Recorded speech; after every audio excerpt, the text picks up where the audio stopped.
Tadi latar belakang dah. Lepas tu karya diulas pula tu analisis karya. lebih Hari sekali kita nak sambung dekat apa tu? Sumbangan ni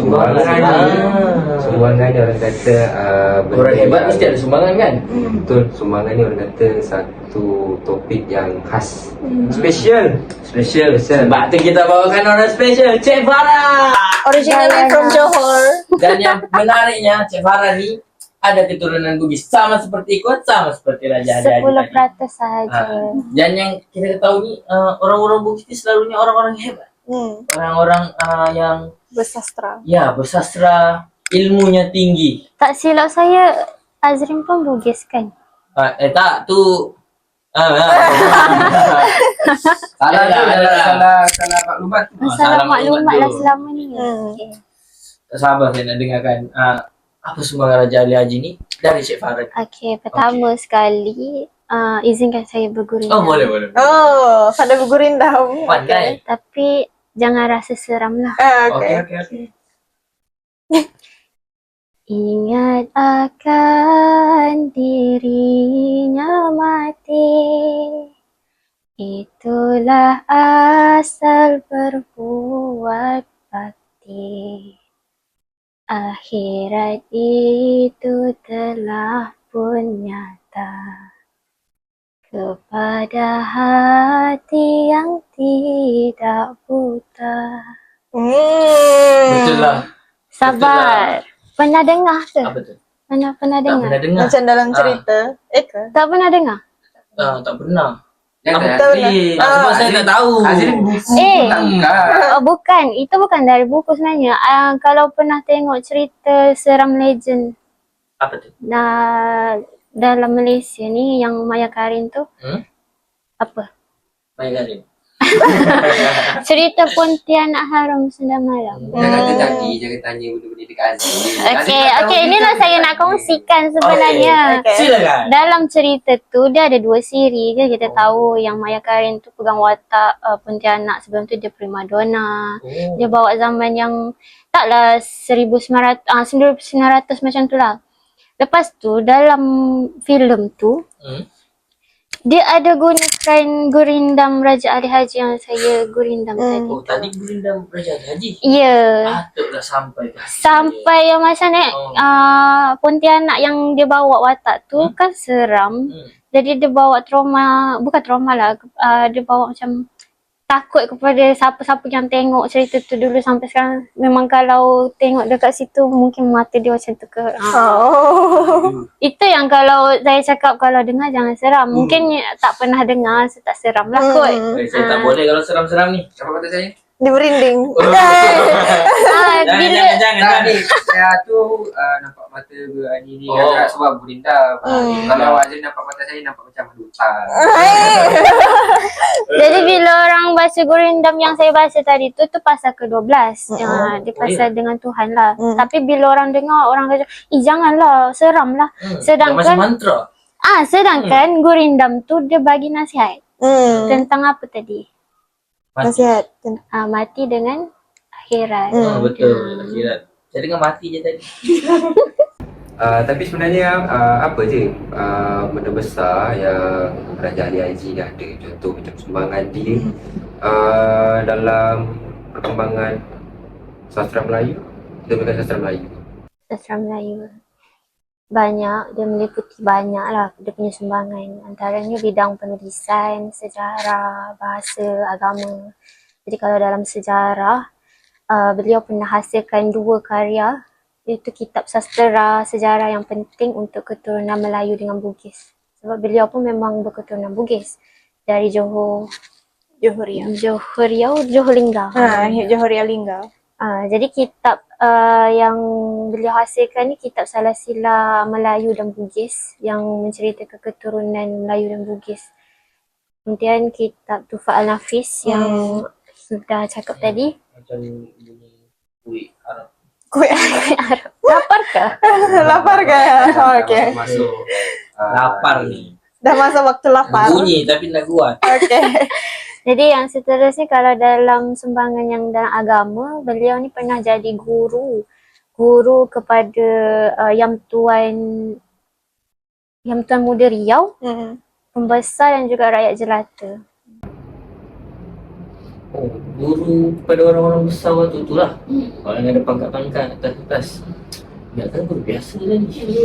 Tidak. Tuan Kota Soho kot takkanlah guru-guru biasa. Mungkinlah dekat rakyat jelata tu boleh jadi guru biasa. Cumanya yang dia fokuskan dia jadi guru kepada yang Tuan Muda Riau tu. Dengan pembesar-pembesar pada waktu tu lah. Betul-betul. Apa lagi dia punya sumbangan tu? Tadi saya cakap sejarah Sejarah. agama. Kalau dalam bahasa sumbangan beliau, beliau ni merupakan penulis pertama yang menulis tatah bahasa dalam bahasa Melayu macam Hilda cakap tadi tu. Tu antara sumbangan dia dalam bidang bahasa lah.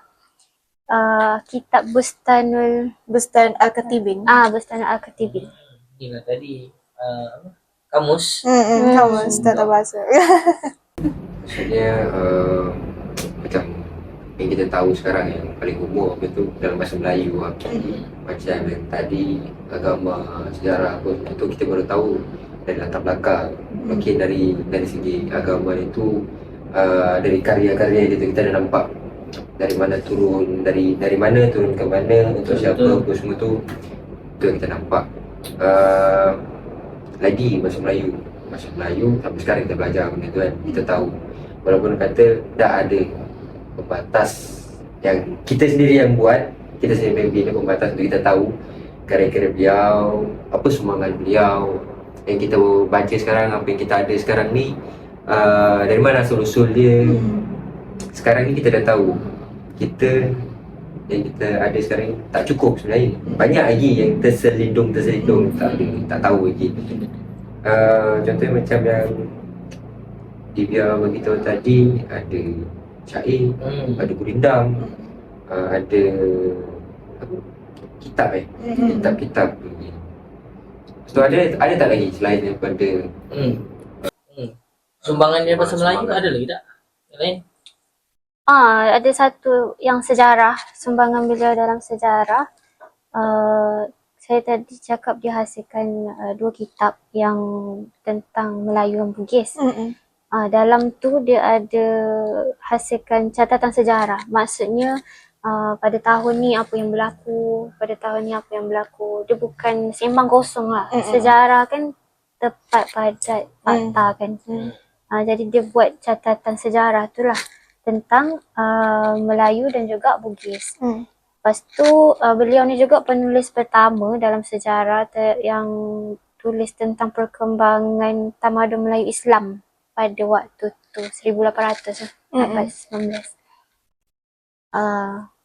Kat sini kita nampak lah yang Raja Ali Haji ni bukan je ilmuwan Melayu, tapi beliau ni letakkan asas pengajian bahasa Melayu ni dekat tempat yang sebenar, yang bawa kepada keyakinan juga ketakwaan kepada orang Melayu dan rakyat lain lah. Dia penulis pertama kan. Sanggup tak Azrin kata Mungkin kita akan orang pertama dalam keluarga yang dapat ijazah. Mungkin.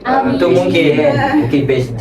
Tapi kalau kita bukan orang pertama, tapi pertama tata bahasa Melayu, mimpi. dia tak mimpi, semua bermula daripada mimpi. Ya, betul. Tapi Kalau kata jauh, pendapat tu masih jauh. Kalau mimpi jadi realiti. Kau nampak nama Azrin. InsyaAllah. Memang hebatlah Raja Ali Haji ni. Bukan tokoh biasa. Dari sastra ke sejarah, sejarah ke bahasa, ke agama lagi, lain lagi dalam bidang pendidikan. Jadi guru-guru bukan pada orang biasa, orang-orang atas. Betul tak? Kami special. Inilah Raja Ali Haji sebagai satu rujukan yang paling kuat. Itu menurut saya. Sebab semua ni orang kata semua dia ada. Semua yang ada, yang kita ada sekarang semua dia ada. Latar belakang ni pun kita pakai dalam bahasa sekarang semua. Kiranya dia punya raja kita yang pernah sekali. Betul. Orang-orang macam ni kita perlukan dalam negara. Betul. Latar belakang dah. Karya, analisis karya, sumbangan pun dah. Rasanya Kita dah dari rancangan. dari kita tak kenal sampai Raja kita Ali Tak Haji. kenal maka tak cinta. Betul. Tak kenal maka tak cinta. Bila sudah kenal Makin cinta. Jangan Makin cinta. Makin cinta. Okey. Masih tak kenal, sekarang dah kata Betul. Kita pun dah tahu episod Mahal. episod ni kita dah jauh lebih mengenali beliau. Okey. Rasanya pun kita sampai di penghujung untuk episod kali ini. Seperti yang kita tahu, Raja Ali Haji ni seorang yang hebat, sangat hebat. Latar belakang beliau saja sudah menjadi inspirasi. Karya-karyanya yang mengangkat bahasa dan budaya. Pemikiran beliau menjadi obor di malam yang gelap. Sumbangan beliau menjadi identiti bangsa kita pada hari ini. Sudah terang lagi bersuluh bagai langit tanpa awan. Jelaslah bahawa Raja Ali Haji ini bukan sekadar penulis atau sastrawan, tapi sudah menjadi penjaga roh budaya dan bahasa. Sekian, terima kasih. Itu sahaja daripada kami hari ini. Setiap sudut ada kisahnya. Kisahnya kami tuntaskan hari ini. Yeah. Terima kasih. Bye.